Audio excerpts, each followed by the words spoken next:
Welcome to Behind the Scene with author James Kelly. For the next 60 minutes, we'll introduce you to the producers, directors, singers, dancers, and stagehands that bring every show to life. The phone lines are open at 731-1230. That's 731-1230. Or toll free 1-866-820-KLAV. Now, let's go behind the scenes and bring on the host. Here's James Kelly. Welcome to Behind the Scenes with me, your host, James Kelly, here on KLAV, 1230 a.m. on the dial. You can view us live on YouTube at youtube.com/aspects of writing. That's all one word. And just click on the featured button. My guest for today's show is Tiger Martina. He's the director and choreographer of Vegas, the show. Thank you for being here, Tiger. Hi, thank you for having me. You're welcome. Tiger's worked with such stars as Liza Minnelli, Paula, Abdul, Jennifer Holliday, and Alan Cumming. You've appeared in such films as Rock of Ages, Across the Universe, Salsa, and Sex and the City 2. And currently you choreographed and directed Vegas the Show, and we will be getting into all of that accomplishments in just a few minutes, Tiger. If you're just tuning in, you're listening to Aspects of Writing with me, your host, James Kelly, here on KLAV, and my guest is Tiger Martina. But before we get started, there's a young lady on the line here named Jan Kersey, and she's with Broadway of Las Vegas. And Jan, you're going to tell us about a community event, I believe. Are you there? Yes, I am, and yes, I am. All right. Why don't you tell us about that event? Well, Cadillac of Las Vegas, Honda West, and Volvo of Las Vegas is so excited to announce we're having our second annual Health and Public Awareness Fair. This is going to be the first year we've invited the public. This is going to take place on August the 17th. That's next Friday from 9 o'clock in the morning to 3 in the afternoon. We've got United Blood Services going to be here to take donations from all three dealerships as well as the public. We've got free in-chair massages for everyone, so bring your boss. Don't say, I can't come, I'm at work. Say, I'm taking my boss to get a massage. Sounds great. And he's going to love it, or she's going to love it. And then we've got numerous medical personnel that are going to be here. They're going to check you out top to bottom, give you an eye exam, a hearing exam, make sure you can touch your toes.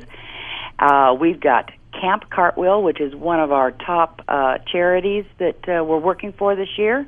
Alex's Lemonade Stand, which is a favorite of ours here at Volvo. We also here at Volvo have adopted Rancho High School. There's so many kids there that need so much help, and we're doing a clothing drive for them. So anyone, clean out your closets, bring your stuff down. You can bring it in advance, bring it to my office down here at Volvo at 7705 West Sahara, and let's get these kids decked out for school this year. Absolutely. It's so wonderful. And you're going to be here at our event, and we are just so excited to have you, and John Long, who's also another famous author. We're just excited, and our Commissioner, Steve Sisolak, will also be here. Yeah, actually, we'll be broadcasting live from 1 till 2 there at Volvo of Las Vegas. Magnificent. It's going to be so much fun. We've got food. We're going to have laughter. It's just going to be one big game. So everybody in town needs to come to it. And I'd also like to point out that David Saxe Productions has offered tickets to The Mentalist. Yes, they have. Isn't that great? And it's anybody who donates blood, and if you'll go online, you can find out all the information about that, or call us here at Volvo or at Honda West, and we'll be glad to fill you in on what you need to do to get those free tickets. Well, thank you, Jan, and I'm looking forward to it. Oh, thank you. We're just so tickled. We're just going crazy here. All right. Thanks a lot, Jan. Hey, thank you, and good luck, Tiger. Thank you. We can be heard live here on the KLAV at 1230 a.m. on the dial, and we're also on the internet, KLAV1230am.com on your computer, and you can see us live on WordPress, Google+, Blogger, Twitter, Tumblr, Facebook, and YouTube. Just go to youtube.com/aspects of writing, all one word, and click on the featured button. My guest again is Tiger Martina, and before we get into a few of your recent accomplishments, I'd like our listeners to get a grasp for who Tiger Martina really is. Not Tiger the dancer, the actor, or the choreographer, or director, but the real Tiger. So, Tiger, my first question is, where did you grow up, and what can you tell us about your family and friends as Tiger the child, the dreamer? Well, I grew up in Buffalo, New York. Okay. Buffalo's a pretty blue-collar town, so I grew up pretty humble family unit. I came from a big Italian family, and I would have to say, just growing up, I was a pretty excitable kid. I had a lot of energy, but I was always pretty humble. I really sort of had a great love of the people in my family, and having a tight family unit, and sort of being honest and true to my upbringing. So I think that really started to more, before I even knew it, it really affected how I turned out as an adult. Just trying to stay true to friends, family. How many really brothers and have sisters? A nice, strong moral base. How many brothers and sisters do you have? There's 7 of us total. Wow. 3 brothers, 3 sisters. Okay. Yeah. And are they in the business? One of them entered the business. The rest of them all, kind of drifted away from dance specifically. Yeah. But my mom danced, and all of my sisters danced. Okay. My dad was into music, quite a bit of jazz. He played the trumpet, and both my parents were artists. As a matter of fact, my father invented color, basically. Really? Would go around and sell these different colors to different companies that would trademark their own specific colors. Oh, wow. I always thought that was really interesting. So I think in their own way they were artistically inclined, although they did not understand, the artistic business or the business of entertainment. So what do you think is the greatest influence from your childhood that maybe influenced your career as a dancer? Well, I could answer that easier as how it affected me as a choreographer first. Okay. Because of the chaos in my house, based on having that many people, I basically became the OCD member of the family, and just always putting things together, putting things, in some sort of perspective of, like satisfying artistically and functionality behind organizing, how the family actually worked together. And I really feel like that really gave me my organizational tools as a choreographer, and telling people what to do and directing. I was a little bossy as a kid. So you started out choreographing early in life. Well, yeah, I used to try to, it's sort of classic in the old Hollywood style where, kids organize something in their garage and put on a show. And, of course, the kids in my neighborhood thought they were doing it that day, and I thought that we were going to need 3 months of preparation and writing. So, I was a little beyond them in that way, but, we worked it out. And I would write up these little plays and things about my family, and actually trying to communicate to my family by putting on these shows like, we need to communicate, we need to work together. And I got so serious. It's funny to look back on now, but these things really mattered to me then, and I just got so deep on everybody, and they just thought it was weird. So how have the relationships you have or have had with your closest friends influenced your life and career today, if at all? A great deal. I have to say, I've been really fortunate enough to be, surrounded by very warm and honest, sincere people. The Buffalo community as a whole, whenever I go home, I'm always so surprised because, they really don't have much of an edit button. They always speak the truth. They always speak their mind. And, as you get into show business, you realize, people sort of manipulate that the way they need to. But I've really sort of tried to hold strong and make them proud back at home. The fact that, I try really hard to retain those values. Well, Tiger, so many people in the entertainment business, we perceive them as being one way because we really just see the persona that they project to us, So who is Tiger the Martina, the person inside, and, about life and living, and probably what's the most important part of life? Quality of life. Okay. I especially, as a young adult traveling and having the opportunity to kind of see the world outside of the American view, it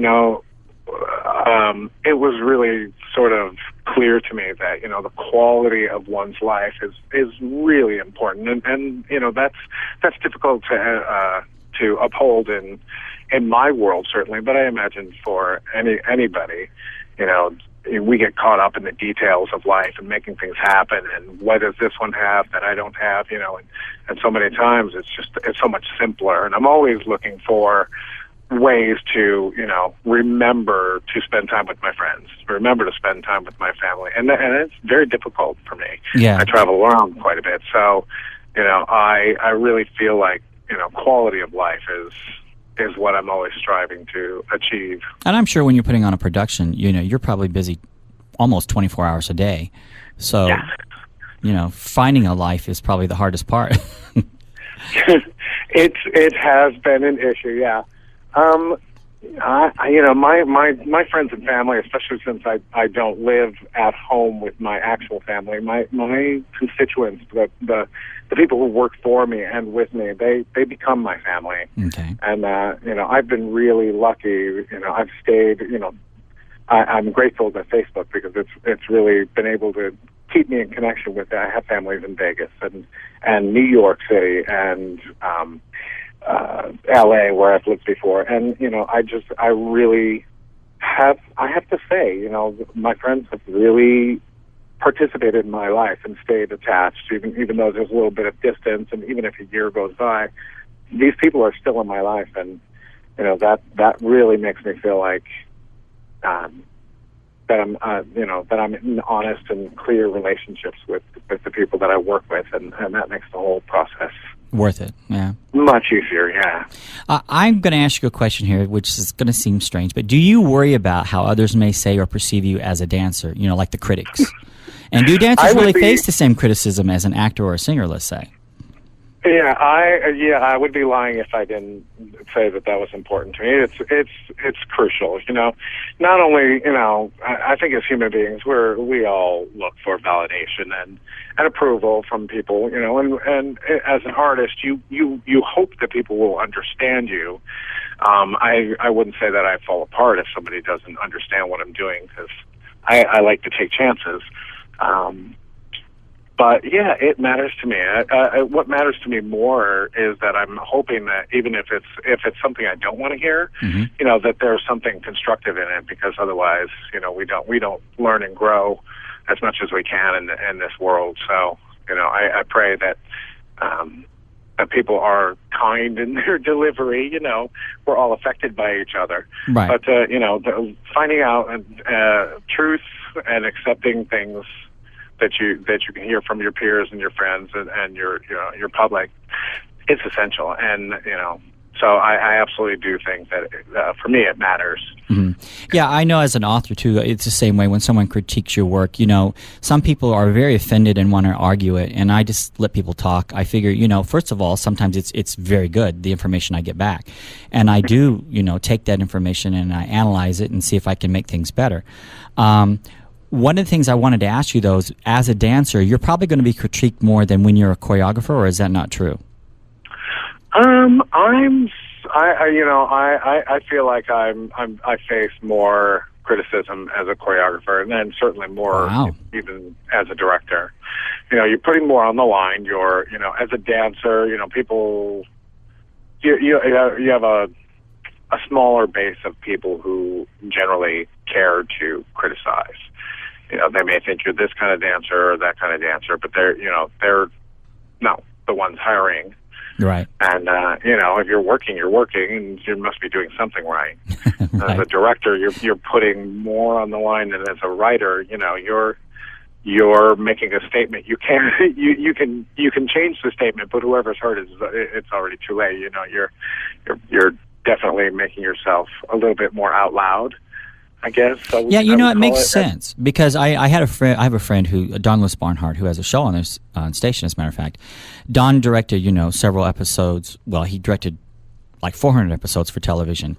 And he often says that it was his responsibility to make sure everyone shined on stage. So he was often considered the bad guy, but it was his, you know, butt on the line if he didn't go out there and make sure they performed the way they were supposed to, because they're going to criticize him, not necessarily the actors. Do you feel the same way? Yeah, but the painting, you don't blame the paint when you don't like a painting. Yeah. You know? If you're just tuning in, you're listening to Behind the Scenes with me, your host, James Kelly, here on KLAV in Las Vegas, Nevada, the entertainment capital of the world. And we can be heard live on the internet, KLAV1230am.com on your computer. My guest today is Tiger Martina. And Tiger, in past interviews, you talked about writing scripts based on family issues. What were those scripts like? And give us an idea of how the young Tiger put his thoughts into the written word. And then also tell us if you have plans for future writing adventures. Okay, I have to laugh because I was the kind of kid that really didn't think before I left, and as an adult, I sometimes look back and I'm like, okay, you're still that same person. You should learn to edit, but honestly, I'm a little bit of a dramatic personality, I think, and I'm learning to accept that. So, in saying that, as a kid, I found it very difficult to communicate with my family about the sensitive issues that I was seeing in front of me. Mm-hmm. And for a 10-year-old to try to discuss the topic of divorce with my parents or things that are going on was it was just not comfortable, and it wasn't we were Italian, we spoke with our hands, not with our mouths. Yeah. And so I would put on these pretty dramatic plays with written scripts which nobody wanted to learn, so they just read them off the paper. But it really it was really about putting my feelings on the page and trying to get people to not just pay attention to me, but to actually hear what I had to say, and the fact that my feelings were very deeply hurt. Watching the people around me not be able to communicate or get along or come to a peaceful resolution. And so as a kid, I found that writing like that, even if the play didn't get finished being read in front of everybody, at least I was able to express my feelings and understand my feelings on paper straight in front of me. It really just helped me to learn how to organize my thoughts and feelings and separate them so that I didn't always stay reactive, but actually, felt like I was, without knowing it, searching for some cohesive solution. Do you have plans to do any writing in the future? I do. I just opened a show for Norwegian Cruise Lines called Bollywood. Okay. So that was a great endeavor. Especially because sometimes in production show writing you have to write all the you have to write the full script and then remove a lot of it, because in a production show you don't normally have an audience who wants to hear all that much dialogue. So a lot of it becomes subcontext, and you just kind of pull that out or let it be seen in action, and you don't have to actually say it. So that's been a challenge for me, and I've actually really enjoyed that processing, especially because as a dancer, I basically grew up sort of feeling like a mime artist. Well, so Tiger, we actually have a caller. I'm able to. We have a caller who wants to ask some questions. Excellent. So it's actually Don Lewis Barnhart, who we just mentioned. Don, are you online? Hi, Don. Hi, how are you, James? Great. So and what's going Tiger? On? Yeah, hi, Don. Hi, I was sitting here trying to pay my bills, actually, and I had the radio on, and I heard the dulcet tones of James Kelly, and I remembered that he was doing a show with you as a choreographer and coming in and talking about that. And I grew up in the television side of the business, and at the way back in the days when I was working on all the variety shows, I had very close contact because I was functioning as a stage manager, and I just loved dancers. And I tried to date a few of them, all that way back in the old 80s and whatever. But I met a couple of the choreographers, and they're just terrific people. And I just wanted to compliment you for sticking up for yourself in the sense of your own identity and how you're writing and what you're writing. And I just thought that was great. Oh, thank you. I appreciate that. Well, Don, I just want to let our listeners know you also have a show here on KLAV. Can you give us a little bit of information about that? What are you asking me? Bring it on with Barnhart. Well, that's the only thing I know, because the rest of the show is really a catch can of nonsense and controlled chaos and whatever comes into my head and that kind of stuff. So yeah, I can never tell you what a show's about. It's really about nothing, but it's about everything, if that makes any sense. Well, I was just intrigued with Tiger and his background and all his stuff, and you have a real great show going on here. Oh, thank you. So I'll get off the line. I just wanted to call in and voice my opinion about it. Well, great thank you. Choreographers and great dancers. I mean, I just loved them. And I used to come in to the rehearsal, Tiger, and I would walk in and go 4, 5, 6, 7, and the dancers would look at me and say, "Oh, you smart ass, get out of here." But we always I think they were waiting for the 8 there, Don. I think they were waiting for 8. That's their cue to go. Well, anyway, have a great rest of the show. All right. Thank you for putting me on, James. I'll talk to you soon. All right. Okay? Thank you, Don. Thank you, Don. Bye. All right, Tiger. So how about this? What has been the most challenging part of your career and your life, if there's any difference?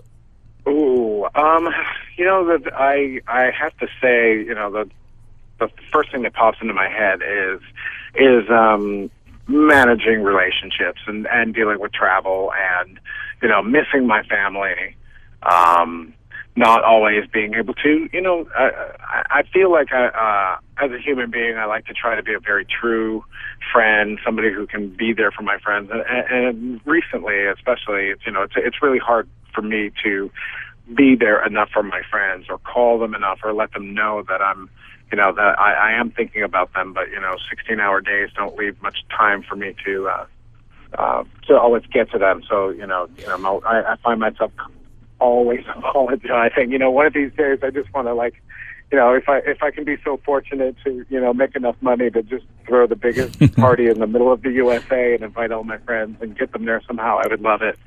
But yeah, I would think that's the greatest challenge, and not feeling, I'm surrounded by, literally hundreds of really wonderful people, and somehow in the middle of that, especially, moving into choreographing and directing or writing, I find that a lot of my time ends up being very lonely. Even though I'm surrounded by people, I'm still constantly working. That sense of, I'm not able to participate and go out and have a couple of drinks with my friends, or, sit down and have the conversations that I used to when I was merely performing. And I would have my days to myself, or even the evenings. It's a little bit of a lonely world at times like that. And I can totally relate because, I do 5 radio shows, and then I have a real job. So, just having a moment to yourself is the hardest thing to find sometimes. Mm-hmm. Yeah, and, just to stay grounded and to be able to think straight sometimes, it's important to take that alone time, yet I'm around people all day long and I still feel lonely. So, it's a bit of a juggling act trying to, and I think, manage time wisely. Right, and I think the other thing is people don't understand, like when you have something you have to do, they don't understand why you can't just drop what you're doing. And oftentimes, and say, well, why don't you come to dinner with us? And you don't understand, well, I have to get this done now, or, it's got to be done by tomorrow. So, yeah, I can see that's a huge challenge, especially with what you're doing. What has been your best experience or the most fun part of your career, and why? Oh, life is funny. You don't always know what's coming. I had a fairly traumatic experience about 10 years ago, which ultimately, I'll just get to the good stuff, ultimately got me back into New York. And my years in New York, are probably some of my favorite career moments as well as personal moments. That city is just, it's home to me. Las Vegas has always been really good to me and has always felt like home to me, but New York was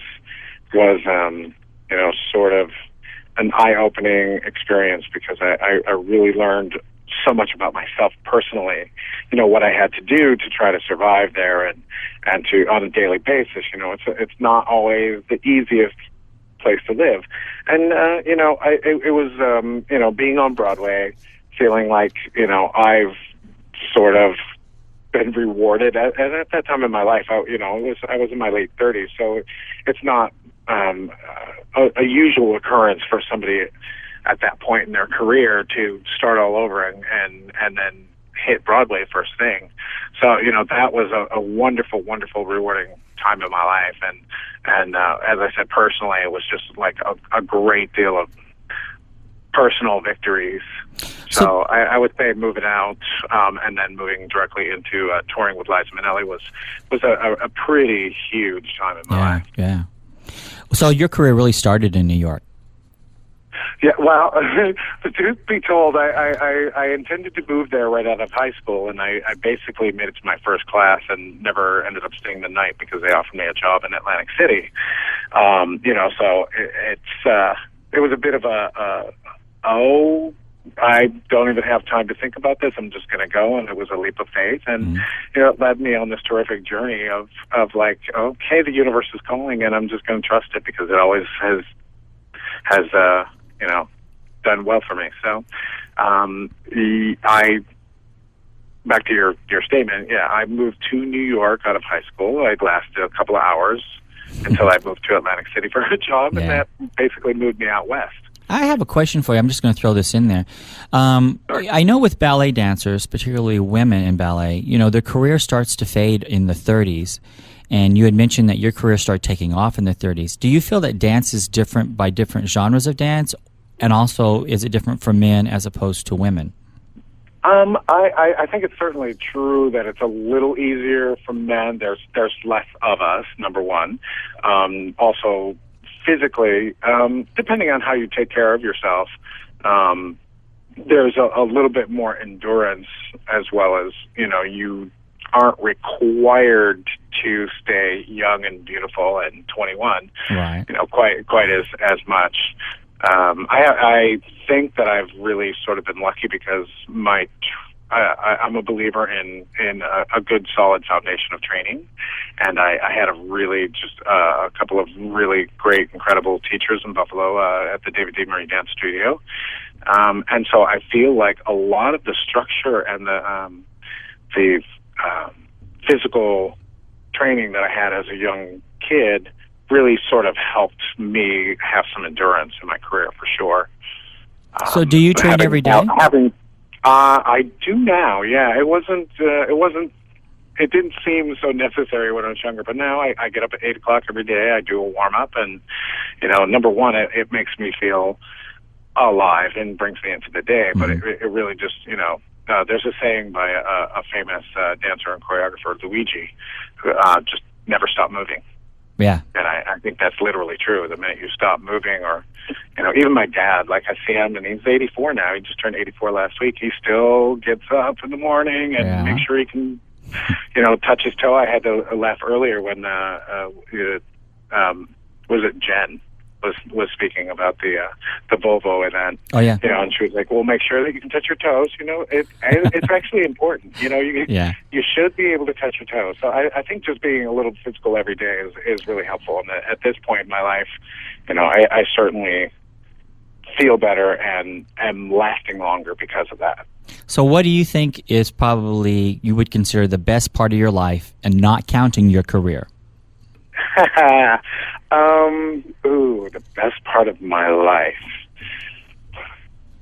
I would have to say the travel and the appreciation for other cultures. Yeah, that brings me a great deal of joy, and it's certainly a passion and an interest of mine. So I'm really blessed that my career actually gives me the opportunity to travel like that for free. So where does your career take you exactly?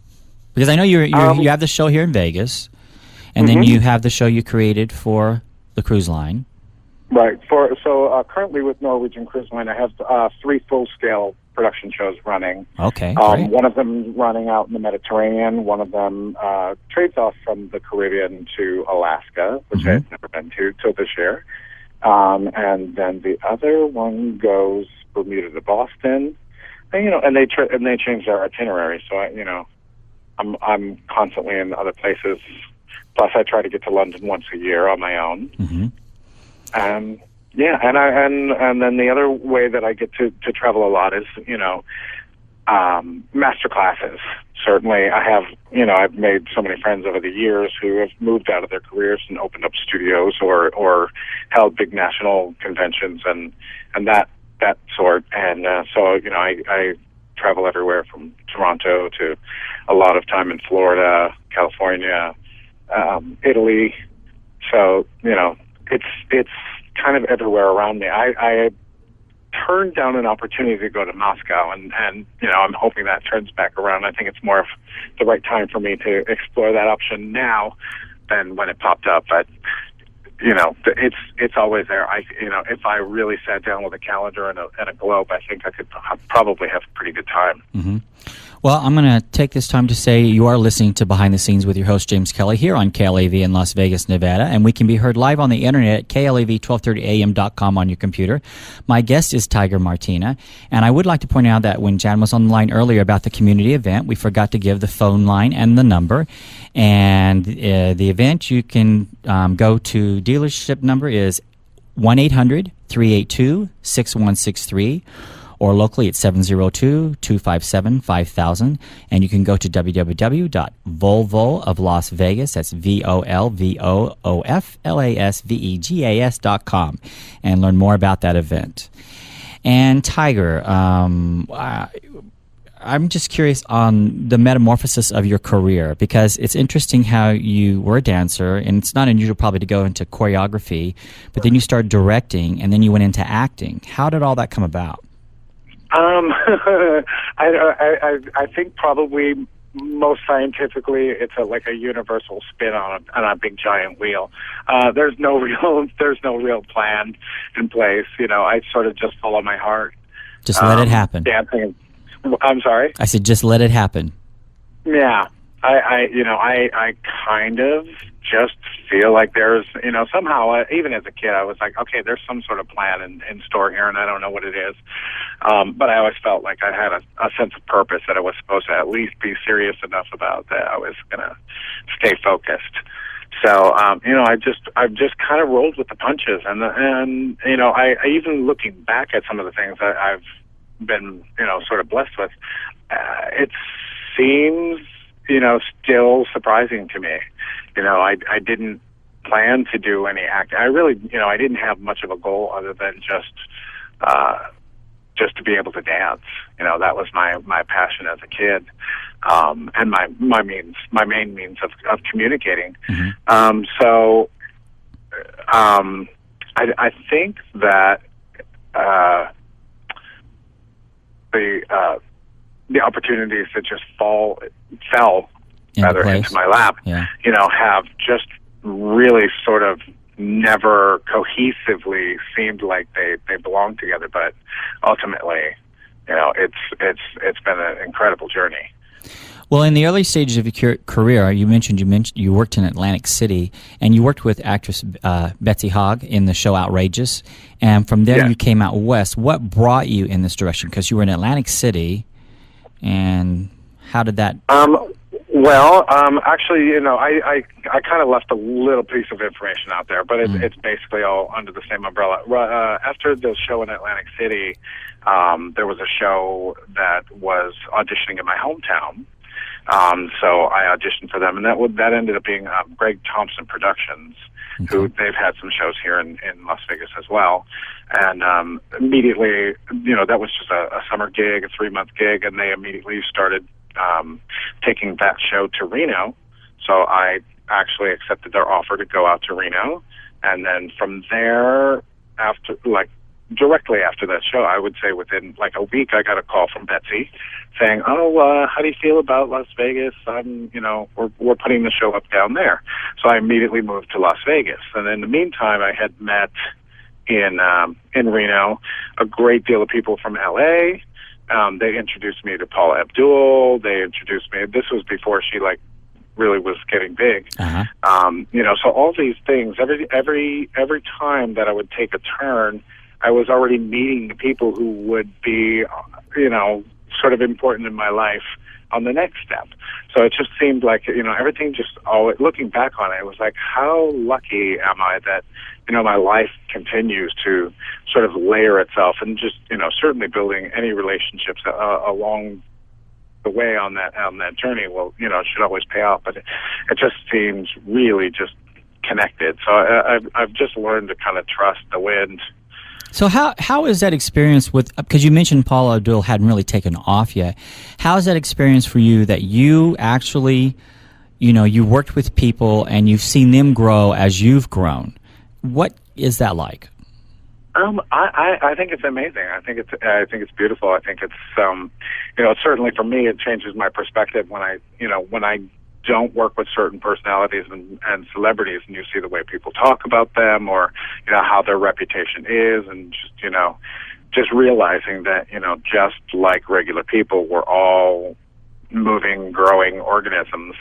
So it gave me a great deal of understanding how people react or feel that they have to react and deal with their egos and their place in society. And, so ultimately I would, the way that I look at life and I view things and people around me, is going to, moving further into any sort of writing career, just that odd, in-depth perspective that I always seem to investigate the world and relationships and the way that people make their decisions. I'm hoping, that's what's always going to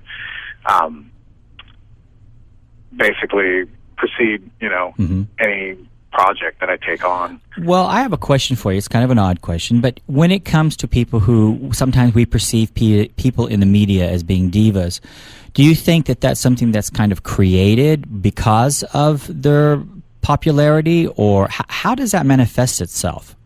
I always like to think of that as sort of being black or white. There are certainly people who have diva behavior, but does diva behavior make you really a diva? Yeah. For me, the definition of a diva is somebody who really just understands their craft, okay, and holds tight to and perseveres with all of the things that it takes for them to accomplish their goal. Right. And that sort of diva becomes misunderstood by the people who just don't want to have to deal with, if so-and-so needs, their sound levels to be a certain way or to hear certain things in their monitors, and then they're not getting those results, then they're going to get labeled as having diva behavior because, people will not give them the results unless they act out. Yeah, and I think it becomes misunderstood. Yeah. And then rolled in with people who are just having diva behavior, and they're thinking they're, more amazing than they may or may not really be. Well, but they like the behavior and the drama that comes with that sort of behavior. And there's always the entertainers out there that have that diva title that probably really aren't any divas at all. It's just that because of their status, they're given that title. Yeah. Yeah. Or that they're being difficult, Right, yeah, because, I'm sure you probably have had these situations as well. Like a lot of times when they do their contracts, it states in there what kind of water they want in the dressing room, what kind of food. And it's really something that's part of their contract. They actually ask them that. But people often take that and blow that out of proportion, like they demanded this or they demanded that. Right, of course. And there, I know a lot of people, don't get the opportunity to perform as long as others. But, when you perform, there's a great deal of superstition sometimes that creeps in there. It's like, I had a great show. Okay, what did I do differently that show? Okay, I'm going to do that every single day. I drank Gatorade that show. I was in such good voice. And you start to, you get a little bit mental about how, it's difficult to reinvent yourself, to be honest in the performance, and to give every audience just an amazing performance. Right, each time. Yeah. So you do tend to get a bit mental. You're trying to find out a way to deliver something that's as a product. It's intangible until it comes out of your body. Right. So you're basically saying that sometimes people do that just to stay on track. Yeah. Yeah. All right. I'm going to ask you now about someone you know real well. How did you come to know David Saxe, the producer of Vegas, the show, and what has your experience been like? Well, I'll start with the latter part of the question. David and I have to, I kind of refer to him as my brother. Mm-hmm. We've gotten to sort of a brotherly relationship. We do enjoy working together. We argue if we have to, but ultimately we're most important at the end of the day. We just need to try to find a way to always be on the same page, because we intend to continue to be able to create together and to work together, and I really have a fondness for David's way of thinking. He cares about the audiences. He cares about what they ultimately walk away with. What is their experience? What is the show given them that they were looking for, and how to satisfy, what they want. And that's a great lesson for me, because sometimes I tend to think obscurely and outside of the box, and I want to be special and original. And sometimes people can appreciate that, but it's more palatable if it comes in the way of something that's satisfying. So, and that certainly was the case with Las Vegas, with Vegas the show. Mm-hmm. And I'm sorry. No, go ahead. Back up to the first part of the question. Sure. David and I met, I believe, I'm going to have to go back in the history, 2002, maybe 2001, 2002. He had sort of taken over the producing of Showgirls of Magic and Remo. With his mother. And I had created and done the original version of Fantasy over at the Luxor. It was originally called Midnight Fantasy, and I think I'm not so convinced he wanted me or our lead dancer. I don't know if he was trying to use me to get her to be in the show, because she was certainly beautiful and an amazing dancer, Jennifer Young. Yeah. But he ended up getting us both, so that's fine. Great. Yeah. Yeah, so I worked for him for about a year and a half before I got the call from Twyla to go to New York for moving out. So that began our relationship, and it was a pretty easy relationship. I think we always sort of he's the boss, he knows what he wants, and my job is to deliver it. And if I see a better way to do it, then I just throw it out there. And if he doesn't buy it, I don't go there. And if I really feel passionate about it, which many times I do, I just argue, or do it my own way, and then hope that he falls in love with it. Now, were you doing choreography at that time, or were you a dancer? Yeah, just choreography. Just choreography, okay. Yeah. So that's basically how we met, and he had seen me. He came to see me in moving out in New York, and we stayed in touch over the years. And all of a sudden, he called me one day and just said, I have this really great idea. What are you doing these days? Are you working? Are you available? And he laid the concept out on me, and I immediately knew he was onto something really, not only really I thought was a beautiful sentiment, but something that really pulled together all of the things that I'm passionate about all at the same time. So I just kind of jumped, not really realizing that it was going to actually relocate me back to the city again. Mm-hmm. So it's been a great experience, it sounds like. Yeah, absolutely. I just like any sort of big change in your life, I hadn't figured out why I was being called back here yet. But like I said, I have to trust the universe. And it sort of helps that because I lived here before. I got a chance to return once again to this family, which gives me that quality of life that I was talking about earlier. I think it's pretty amazing when you think about, talking about David and the fact that he's created so many different shows as well. And I don't think people realize just how many shows play there at Planet Hollywood that are under his direction. I can't even keep count sometimes. I think we opened 3 new shows last month alone. Well, I think he had 14 going there at one time. Is that correct? Yeah. Yes, I think that's actually where we're currently standing. Yeah. 12. So, 14, yeah. So the Saxe Theater is being well used. Yeah, well, definitely. I think there's 5 different productions there at that theater, and there's the V2 Theater, Tony and Tina, formerly Tony and Tina's wedding theater, is now the Awesome 80s Prom, which I hear is a hoot. I haven't been there yet. And Night of the Living Dead is kicking butt. Oh, wow. You know, and people are really going there. So I think that's my plan this weekend. I'm going to go check that out. Okay. Wow. And then I think he has shows throughout the day, doesn't he? Yeah, there's quite a variety of different shows for different people. There's some more family entertainment. We have the Beatles show and Popovich, which plays at the V Theater in the afternoons. Motown. Yeah, the Motown hits. Yeah. Yeah. You know, so there's a great deal of family entertainment there, and certainly Vegas the Show. We don't market it as a like a true family show, but it is completely family friendly. Yeah.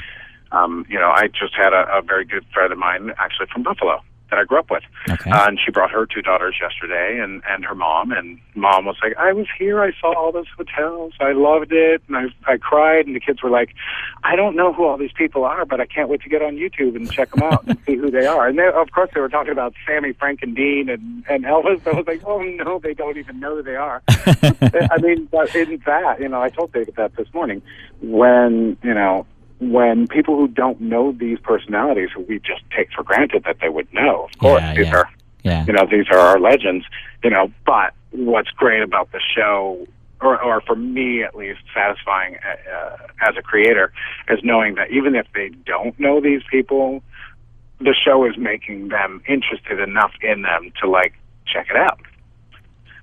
And I think as a teacher and as an educator, that's sublimely satisfying. Yes, absolutely. So, do you have plans for future shows with David? Yeah, we have a couple things that we've been tossing around. We run the gamut. The two of us alone in the room is probably not a safe place. You know, we like all sorts of just crazy ideas, and you know, some of them really just like beautiful, sentimental, you know. Ideas. So we have quite a number. We probably have about 4 or 5 projects that we're just mulling around. You know, they're all off working titles and nothing concrete at the moment here. But yeah, we have a couple of great ideas that we're both excited about. I'm just curious, when you're in the process of creating these things and writing them, do you just like throw them out there and then like David will say, "What about this?" Or do you throw something out there and? Yeah, well, we'll both throw things out, and then sometimes we greet each other with like sort of this like cold, next. But then, you know, in the process of dismissing each other, you know, then, you know, you kind of realize like, no, I really think this idea is valid, and you start to like really center in on the things that mean the most to you, and certainly not having any sort of edit button in that creative space. Well, I have a question for you. Because you never know, and you might say something that's really, you think is just really insanely stupid, and then it'll make the other person go, yeah, but wait, you know. Well, I have a question for you, and you're going to be honest with me now. How would you consider yourself to work with as the boss compared to how it was to work for other choreographers or directors? I knew you were going to ask this.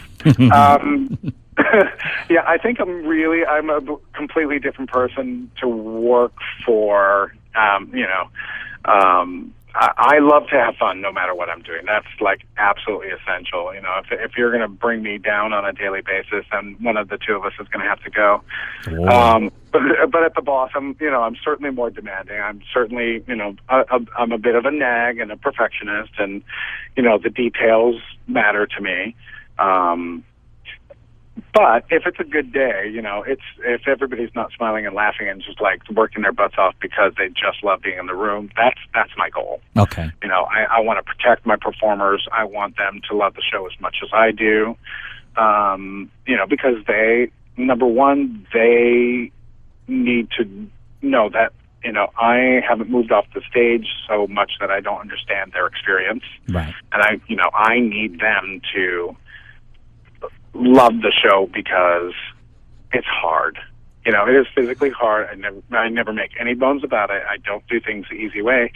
So, you know, if they can be in love with the experience of being on stage and sharing the chemistry, and we can build the chemistry into the show, I always feel like that's going to help the show last longer, as an experience. And and in Vegas, the show, the dancers, they have a more responsibility than most production show dancers. They actually are actors.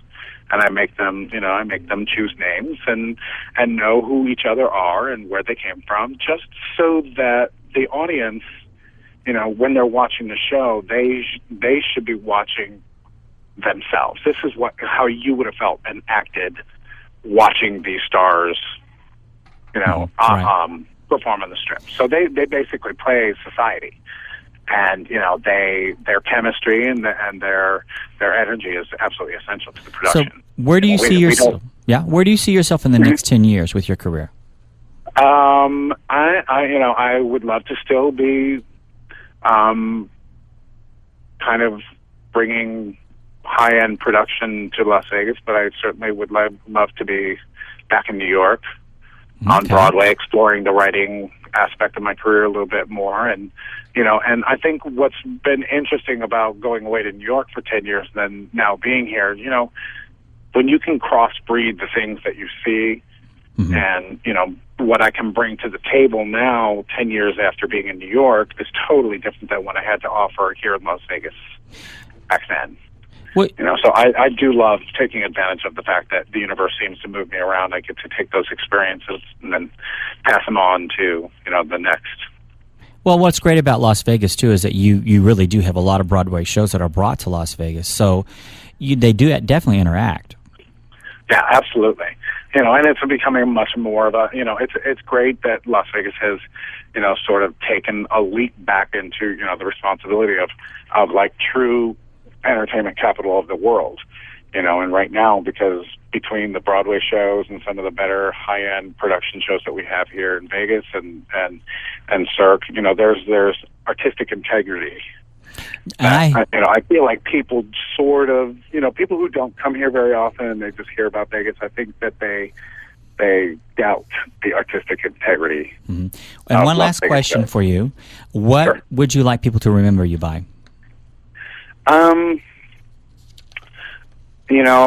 the end of the day, I'm hoping that people will remember my passion for the business and for integrity, and for being a very caring and patient teacher. So, I'm hoping those are the things that resonate, Yeah, at the end of the day. Yeah. Yeah. Well, Tiger, I would like to thank you for being on the show today, and thank you for having me, Jim. Oh, absolutely. Thank you so much. And to find out more about Tiger and his career, please visit his website at tigermartina.com. That's TIGERMARTINA.com. Behind the Scenes broadcast live every other Tuesday at 2 o'clock p.m. here on KLAV 1230 a.m. on the dial, and you can listen on your computer at KLAV1230am.com. This show will rebroadcast on VegasAllNetRadio.com. Just go to the website for the time, or you can go and listen to the archived shows there at Vegas All Net Radio. To view the live version of this show, just go to youtube.com/aspects of writing on your computer, and there will be a downloaded version there. This show will be posted immediately after this broadcast for future lineups. Just log on to www.aspectsofwriting.com. Next Tuesday, I will return at 2 o'clock p.m. with another episode of Aspects of Writing, and my guest and I will discuss the importance of having a public representative or an agent. My guests will be Travis Short, Dana Michelli, and a PR representative and former television personality who Tiger, I think, knows, Shelley Bruner. Yeah. Yeah, she's going to be on the show next week. Small world, huh, Tiger? And until next time, this is Behind the Scenes with your host, James Kelly, reminding you, a dream is just a dream unless you make it happen. Thank you, Tiger. Thanks, James. I appreciate it. You're welcome. All right. Take care.